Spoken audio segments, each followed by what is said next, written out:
Thank you, Kristen. Yes, I'm James McMahon. I'm the Incubator.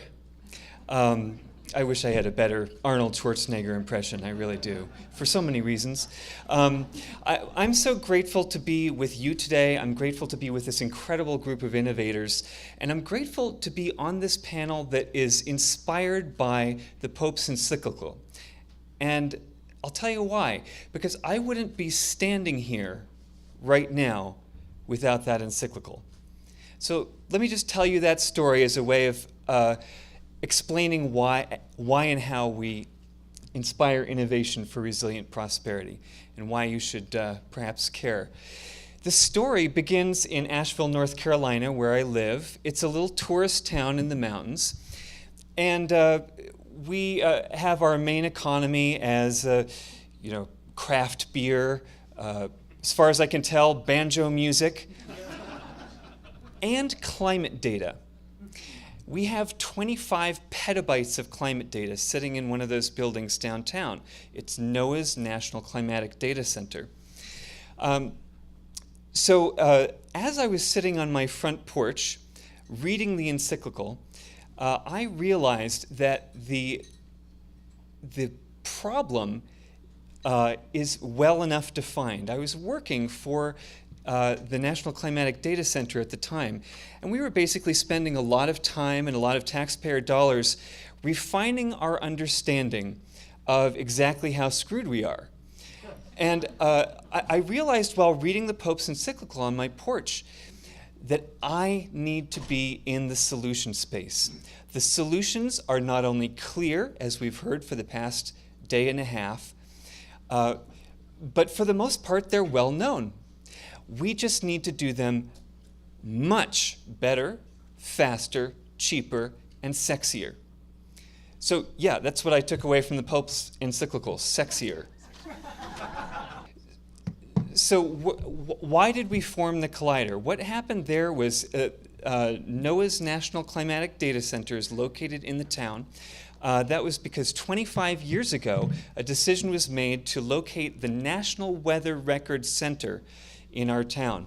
The weather records became climate records. The climate records attracted climate scientists to take care of them.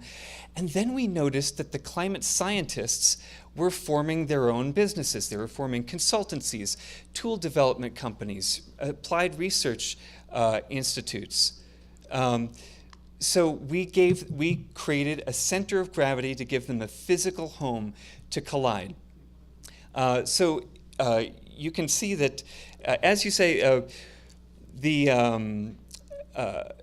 just working in Starbucks doesn't quite get it. You need a community where you can collaborate together, collide together, create alliances between business, technology, and science. And so that's what we're doing together. What we provide is we do have co-working and office space.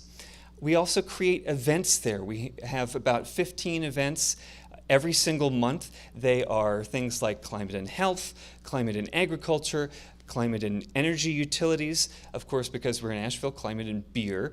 And we invite in businesses as well as scientists and solution providers and try and see what we can create together. We also have a membership program that allows us to let folks who don't live in Asheville, North Carolina, to participate in some of this good stuff. So I did such a good job of incubating our members that I actually accidentally incubated myself too.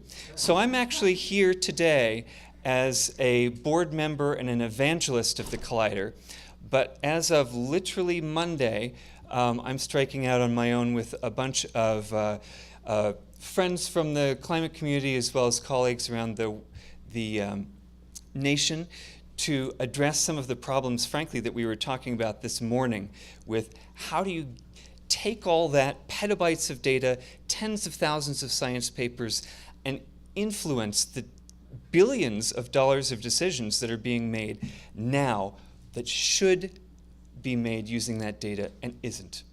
How do you make that connection? That's what I'm doing next. And I couldn't have done it without the inspiration from the Pope's encyclical, the collaboration from the Collider, and frankly, the inspiration from this community and you all. Let's keep going on this, because this is exactly what we need to be doing to be creating resilient prosperity. Thank you.